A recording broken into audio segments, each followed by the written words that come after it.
years. You can't have this coffee. This coffee's good. You want to try some? What'd you do To what? to the coffee? I made the coffee. It's good. You said it's good, like you did something special to it. Coffee comes with special things. Good morning, everybody. Sparks and Nicole. Yeah.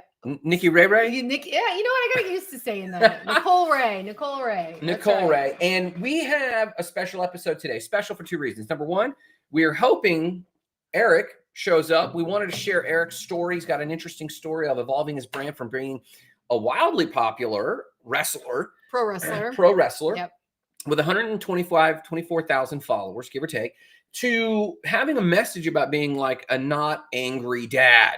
And that's pretty cool. It is. But he's not here right now. And so dad life might have consumed him. So we're going to give some grace to that, because the other reason it's a killer show is we are going to pivot to tell you what's been going on that we're freaking pumped about for Influencer Academy. And by proxy, a little bit with HotSpark, but mostly Influencer Academy. So give us some updates. Where were we? What's going on? We made the trek to Medellin, Colombia, and Bogota, Colombia. Hola.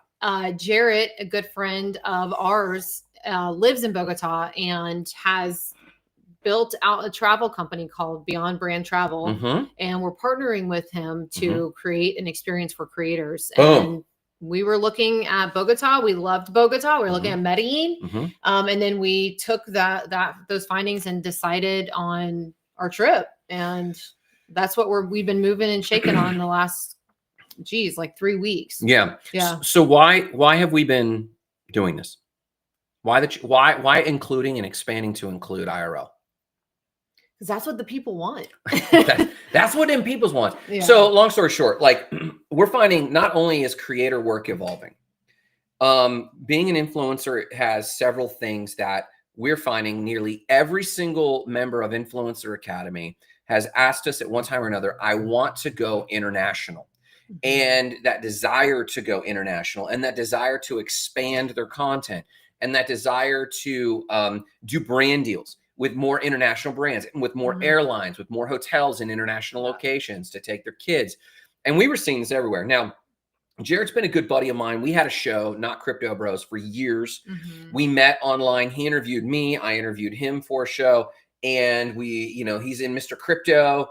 And that's what really kicked off our relationship. But he's super interesting cat. Go follow Future Signal Podcast. Go look it up. Future Signal Podcast. It used to be, I don't even remember what it was, blockchain, but it was something. It was Wi-Fi and water back in the day, because he does humanitarian work and brings technology to people in the global south. I learned about that. Yeah. And then I cannot remember the name of his his podcast before, but it became Future Signal Pod. Love that, because it's the signal of what's taking us into the future. Fantastic. And then go follow him, Jarrett Carpenter. And so he moved, all of that to say, he moved to Bogota. Number one, because he was born in Bogota. He and his sister were both adopted from Bogota to a family, awesome family up in Massachusetts. But he realized I could make gringo money, American money, and live in Bogota. Tell people what we found at the coffee shops in Bogota and Medellin from a cost perspective. How was it? How much was coffee? It was hard to come back to America.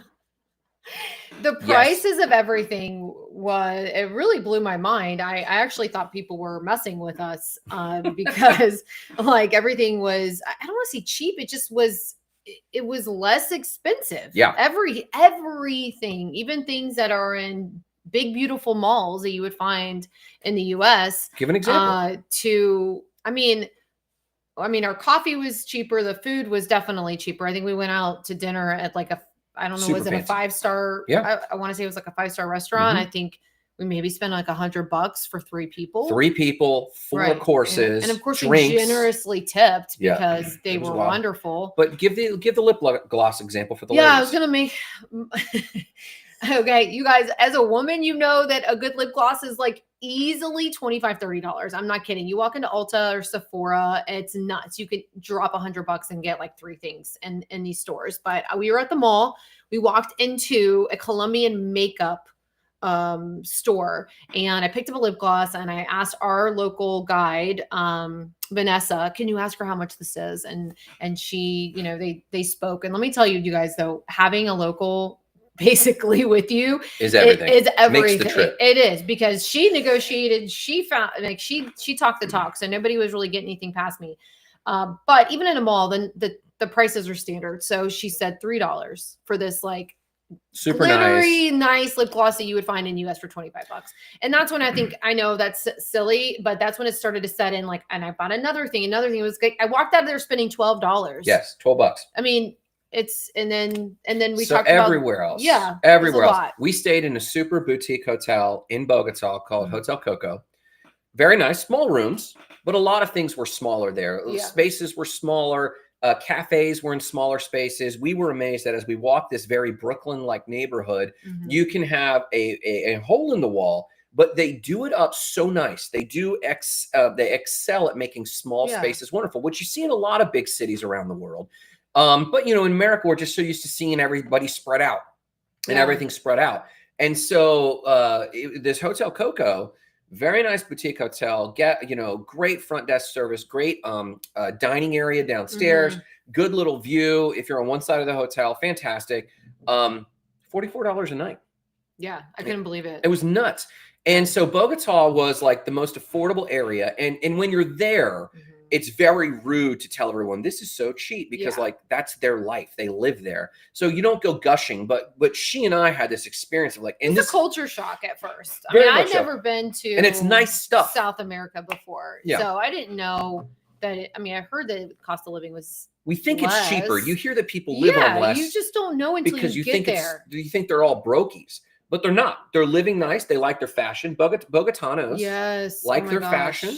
They like their fitness. They love their fitness. They're very fit people. We saw this in Medellin. So if Bogota was the most affordable, Medellin was the second most affordable. It was still very affordable. I'd say probably a quarter of what it takes to live here. A good coffee, $1. Yeah. $1.25. And by good, I mean a good latte, a good cappuccino. But again, you're not skimping. This is not like some cheap back alley, you know, like developing world. These are very nice coffee shops. Yeah, very, very, very, very nice cafes. And the quality of the food. So in Medellin, we and this is why we decided on Medellin. Let's give them some insight into why we decided on Medellin. So you know why my biggest reason was the weather. Tell them. Yeah, it was the city of eternal spring, and it is like Florida in the winter there all year long. So we're talking like very 75, mild. Maybe 80. Very it's mild. Not humid. It's so nice. It's pretty much, they say like they don't really have seasons there. No. It's just, they can tell maybe from the rain. Yeah, that's what they said. They said if it rains or not. Well, that was kind of more Bogota, but Medellin was a similar thing. So the weather had a lot to do with it. But also what we're bringing to content creators had a lot to do with it. And that meant aesthetic backdrops, opportunities for content. We're hiring a photographer. So we're working with like more local talent. So, I mean, it was the weather, but also there was like some really, really other great reasons, like the content creators. I mean, anybody who's looking to build their brand is going to want to take advantage of. Well, yes. And if you want immediate bang for your buck to upgrade your grid, to upgrade your portfolio of content, Medellin's the place to start. Bogota has beautiful places. And especially just outside of Bogota, there's, you know, these glamping sites. There's beautiful places to be, but it is very much a city. And if you're a content creator, if you're a foodie, it's fantastic. If you like city life, if you like shopping, if you like beautiful spaces, sure. But they're very cityscape spaces. Medellin's got the nature spaces. It does also have a foodie scene. The vegetarian scene we found was awesome. Yeah. Like this place, Vegetal Real, was just phenomenal, second to none. And then Zorba had the best pizza I have ever had in my life. And the ingredients were so clean. We each got a personal pizza, but it was a larger sized personal pizza. I mean, we should have split it, but you didn't feel bloated at all from it. It was quality foods. And this is a great thing about Colombia. They hardly import anything food wise. They grow all their own fruits and vegetables. They have all their own beef. I mean, it was so fresh. It wasn't even, you can't even shake a stick at it. Yeah. So the weather is going to be nice. It's lush and green. It was lush and green nearly everywhere. Greenery everywhere. Greenery Most everywhere. cities are like that, but definitely. Yeah, in Bogota it was beautiful because they were growing a lot of plants indoors, and it had this. It was rainy, it was humid, but they did this indoor outdoor plant thing everywhere. Yeah. When we got to Medellin, they were carrying that forward, but like the streets themselves were just lush and green in most spaces. When you went into some of the harder areas, it wasn't so lush and green. But the places we're going to be going, waterfalls, very close. A gorgeous area with that we'll probably start the trip at in an area called Guatapé and El Peñol. And, you know, the more I look at El Peñol, I don't know your opinion on this, the more I think we actually should hike it. It's a lot of steps, but it's a jutting rock formation that is just, if you see this photo, you know you've seen it before, but as a creator, you got to have content there. Guatapé as a city is gorgeous, brightly colored. But our hope is to get a tour guide like we did with Christina, who was our tour guide in Bogota. Yes. She's a friend of Vanessa's. So we're able to make this happen so affordably relative to trips where you get concierge service having like, we're going to basically have a production powwow before every afternoon. You're going to have the mornings open, and whether we do a workout together in the gym at the hotel or you go get quiet time, or you just go out and get coffee. We might go out and take you guys to a coffee shop near this hotel that we really liked, Tostao, and then one around the corner, Mamacita. Yeah.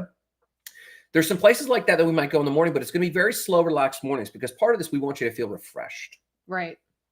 And then about 10:45, 11-ish, we're going to sit down and talk content. What are we going to cover when we talk content, you think?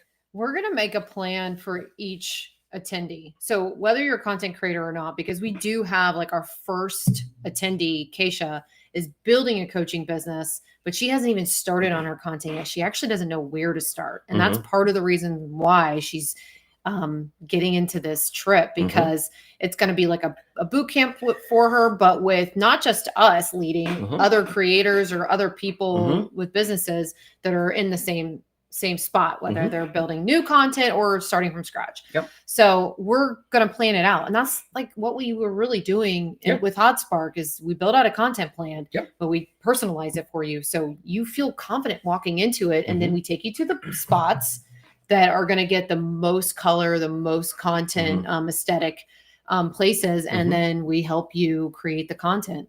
So, and we know that we have some people who are interested in, for example, vegetarian food. And though their content isn't largely foodie, we want to make sure we have a little something for everyone throughout the journey. Yeah. So of course, we're going to make it a good night or a good afternoon at one of the vegetarian places. We're going to take you to Zorba's, because I want that pizza again. And you're just going to have to put up with it. But we stumbled into a night market that they had there. That was an international group of people. Someone from the Netherlands or something like that. There was two French guys with, we're selling it. Selling some wares. Yeah. So we're going to it's a very international space. And then we found another place that we love the aesthetic of.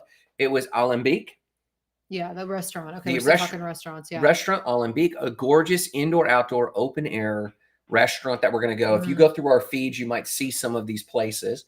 We're going to look for dancing, but we're also going to go out in nature. So I think the trip, because you got to be careful of altitude change, altitude sickness.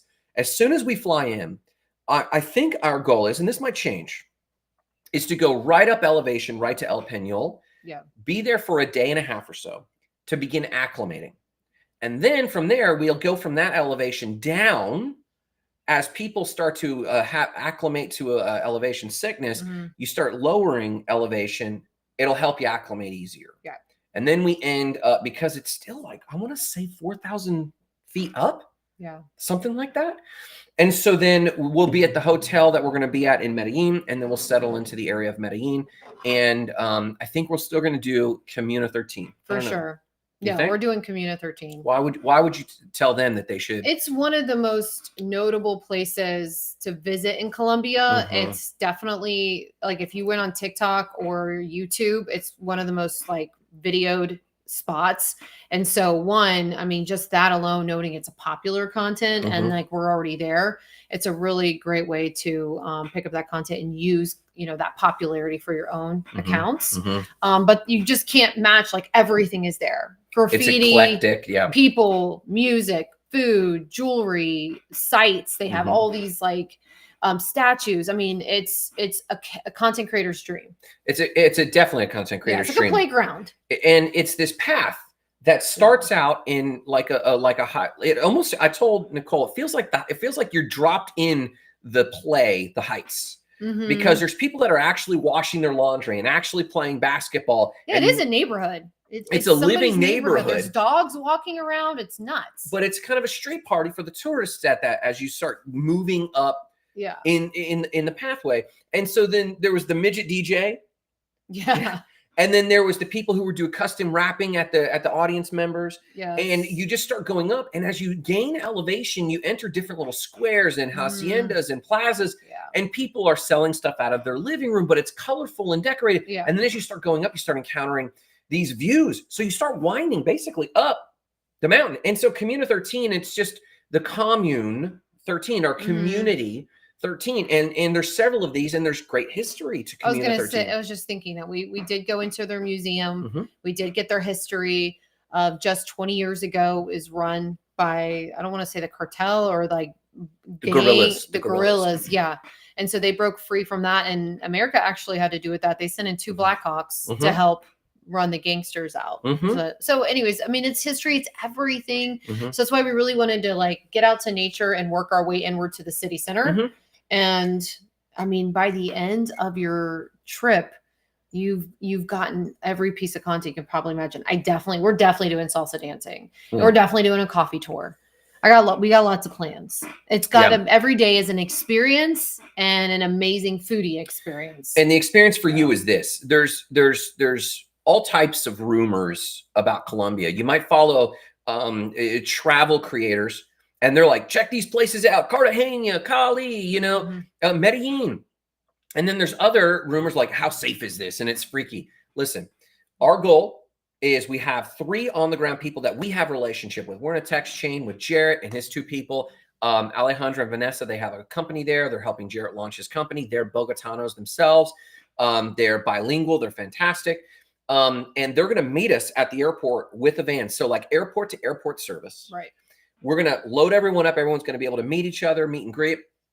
We'll probably go right, like I was saying, the current plan, though it could change. We'll go right up to Guatapé. You'll be out in nature. You could breathe.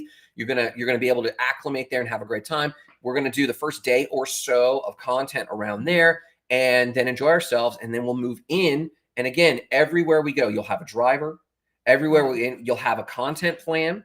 Every day about 10:45, we're gonna go over, hey, where we're going, some of the sites you're gonna want to think about. Then we're going to give everyone time to kind of plan if they're going to create a reel or create a because you can get there and get overwhelmed. Like Communa 13, overwhelming. It was like, what? There's so much content everywhere that is like, you've got to go into these places with a plan. Yes. Because we ourselves were getting distracted. Just swept in. You get swept in the moment. You want that feeling. So you want to have that and the plan. Yeah. And then for us to kind of stop and help and go, okay, we're going to be doing content in this spot. Yeah. Everybody rotate up and make sure you get your shot that you need. And instead of trying to set up a tripod, we'll be there to catch that for you. Or you can do a tripod too. I know some people like that, but like a plan and a fun rolled together. Yeah. Because if you're a traveler like me, when you get there, I actually kind of calm down. She can attest to this. And I just start going with the flow because I want to integrate. I want to hear what people are talking about. I want to understand, well, that's my own selfish travel. But in terms of guiding y'all on this trip, our mission is to give you airport to airport service so that you don't have to think about a thing other than unwinding, capturing great content, and making memories. Yeah. Right. And we want that for you. So we have our team to worry about where to be. We'll tell you in this planning session, hey, we're going to go up to Communa 13, or we're going to go to the waterfall. This is what you need to look for. And even though you might want to do X, Y, and Z, follow us because there's a better site here that you're going to love. And then we'll take time. That's what the whole trip was about. It was a scouting trip. Yeah. Everything we did was to personalize where we're going to go and get the best shot available. Yeah. And so we would love your questions. We would love for you guys to pepper us. Hey, I'd like to see X, Y, and Z. There will be other trips. We already know we want to do a city foodie tour of Bogota. Yeah. Because that trip, I think, is going to be even more affordable than Medellin. Right. But there's neighborhoods that feel like Brooklyn. There's neighborhoods that feel like you're in New York City, but just now you're in this other culture being immersed. It's very diverse and different. There's a coastal trip we want to make because Medellin is still in the middle of the country. We want to make a coastal trip, maybe to Santa Marta or Cartagena. And we've heard good things about those. We didn't scout those, but there's going to be other trips. This trip is for creators who want the best chance at great, bright photos with great backgrounds. And it's going to be our pioneer trip. We're going to be there. And we're going to be there. Like you get one-on-one with us for, for 5 days. It's awesome. Definitely. I mean, our best relationships, our best friends have come from one-on-one in our Influencer Academy community. Yep. I mean, it's just, we're always bouncing ideas and helping creators take that next step or like what to do next. And this is like in real life. And if there's those of you who don't consider yourself a creator, maybe you consider yourself a small business owner of some kind. You've wanted to take trips and you've wanted to level up your game on content. We will. This is still for you, even though we're talking mostly to our audience of creators. We have one gal who's, as you mentioned, her coaching business. She doesn't consider herself a creator, but A, she's been meaning to make this trip. B, she's making this trip with us and other people like you. And C, she really does need to get some content even on her business grid. We're going to be recording content with her that's talking head. Hi, I'm so-and-so, and I'm this type of person, and let me take you there. And so she's going to have beautiful backgrounds and she's going to have inspiration there. So whether or not you're a full-time creator or even an aspiring creator, this is still for you if you've never left the country and still want a guided experience. Definitely. It's still going to be focused on content because we want to make these things meaningful. We want to give you good, solid memories. We want to make sure that you get value for your time. Our coaching's expensive, but on a trip like this, you're getting the full trip, plus our hand-holding on your content. Yeah, and we can't help but pour into everyone in our circle. Like, it's like we want to solve all the problems. And I just had a really good thought. I can't remember. It left you. That's okay. We've got if you think of it, just interrupt me. We've got limited seating. So that's what it was. That's what it was. Okay. Yeah. It's between 6 to 10 spots. We've only estimated 6, but now we're trying to make room for, we have some interest. So we're trying to make room for another 4 spots. So if you have any interest, DM Nicole or I, message us here, email us. You know where to find us. Grant Sparks, Nicole Ray. You can find us wherever you're zooming here. Let's see where everyone's zooming in from. I see people on Twitter, Twitch, and YouTube right now. I had people on Facebook. Message us in whatever space you found. We'll find you. When we have the interest page up, we'll get it to you. But if you DM us ahead of time, we'll reserve those spots and make sure that you're accounted for. So reach out. We're going to finalize dates this week. This month. We're gonna actually, we know the dates. Yeah, we know the dates. What are the dates? Some final details with the itinerary. The dates are the 12th through the 16th of November. So we got some time, but we're going to need deposits, and we're going to space that out, and then we're going to have a planning session before we even go on the trip. With you, we're going to have a webinar planning session. Then we're going to have a debriefing session once we get back. So you're going to get full coaching ahead of time, handheld airport to airport service while we're there. And then professional photographer, videographer, at least for memories, but also to pick up your photography. This was the best investment we made in Puerto Rico. Yeah. When we went to Puerto Rico, I don't know where we got the thought from, but so it dawned on us to hire a local photographer. It was a fraction of the cost of what it would have cost for an American photographer, Emily Torres in Puerto Rico. She was phenomenal. And we walked away with content we wouldn't have captured otherwise. Yeah, and it was so high quality. And she had ideas. That's what I love when they're like, you should do this. They know how to catch the angle. Yes. That's why you hire them, not just because they take good pictures, but they actually will direct you too. Yeah. So that's somebody I'm definitely looking for. Yeah. So watch our stories in our feeds because we'll still be releasing. We've already released a bunch of content, so you can kind of get an idea of what's going to go on. We'll still be releasing some of the unseen content yet, even some of the bloopers of us drinking chicha. A fun local drink. It's like they're like, this is going to taste so weird. I was like, it tastes like kombucha. It was great. Yeah. It was actually better than kombucha. Yeah, it really was. It really was better than kombucha. But that's what's going on with us. And we're going to be doing more of these. So if you have a location that you're passionate about, we're going to start where we have contacts because it makes a difference. But I heard from someone who said they want a Moroccan trip where you ride horses on the beach. I'm like, that's interesting. Wow. That could be powerful. Keep them coming. Keep those ideas coming. I would love, I'll tell you this, but this is a big one. I would love to take a group to Iceland. Oh, yeah? It's so picturesque. The photos are that. second to none. And I myself want to go back and revisit it. Yeah. I want to go all see over that. Latin America. We're talking about a surf trip, a writer's retreat, Mhm. and some others where we're actually going to dive into more coaching and training while we're there, which you'll get on this trip as well. Mhm. But we're going to be curating each of these. So if you have an interest, DM us. We appreciate it. Yeah. Anything else you want to share on this? I think these spots are going to fill up pretty quick. So if We've you're already got 2 spots even covered. thinking about it and Yeah. you just want to learn more or talk to us, Mhm. just send us a message sooner than later Yeah. because we want you to come. Yeah. And if we can make more space, we will. Yeah. But this is a small group. Yeah. For sure, for the first time. Yeah, we haven't even launched the waitlist page, No. and we've got 2 spots claimed, and it's like, oh No. dang, okay. So we gotta get this going. So we appreciate you guys. If you have any questions, we're pumped for this next era. Mhm. Also watch for brand updates to Influencer Academy. We're going to be Mhm. relaunching it. We shut down everyone's subscriptions. Yep. We shut down the branding in the community because it wasn't shaping the way we wanted it to. And so we're going to be reshaping Influencer Academy because we think you need more experiences. Mhm. You don't just need to be faking a grid. You need to be living it. Mhm. And that's Ooh, really, that's a good tagline. Don't fake a grid. live it. Be living it. Yeah, okay. man. So that's what we're going to be focusing on and helping you with. If you have any questions, ask us. We Yeah. appreciate you guys. And in the meantime, All right. we're HotSpark. HotSpark. There you go.